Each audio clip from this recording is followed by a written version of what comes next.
来看京剧演社，因对1993年创立以来呢，拢是用台语当做因界上界主要的表演语言。今年度的大戏《西拉庵》明仔载就要来首演咯。这导演王英如就表示，《西拉庵》事件是日本时代规模上大、史上上严重的民间抗争，伊是希望讲用着台湾人唔认输的精神来呈现这段历史。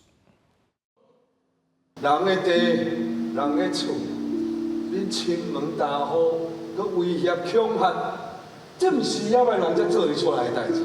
台湾抗日历史当中的余清芳是1915年西拉庵事件带头的领导者，最后被日本政府抓起来判死刑。今年京剧演社以西拉庵做戏出的名，要演出这段日本时代台湾规模上大的民间抗争。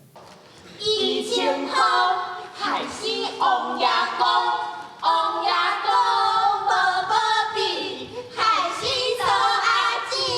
在台湾话内底，用口水的讲法流传这段历史。导演表示，因为余清芳捌利用王爷信仰、卖符啊、水等等招民众起义，伫咧历史上较有争议。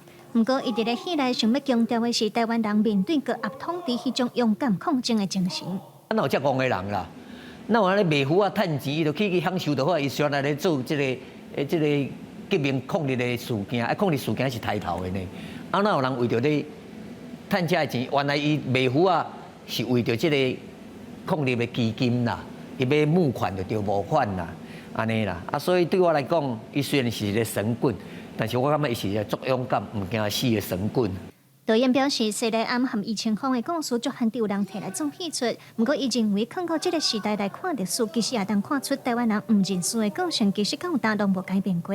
清朝时代有人咧讲台湾人足歹管的，3年一小反，5年一大乱。到当还阁是安尼。 你看，我进前还阁有青岛东，还阁进前呢有迄个太阳花，嘛有迄个啥呢红三军，所以台湾人实在是都有这个个性，无认输啦，唔认输的这个个性，我感觉这是真好的。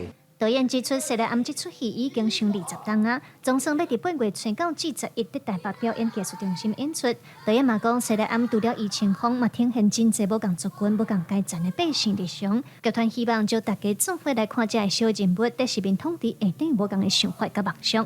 记者卢尚如、郑俊尧台北报道。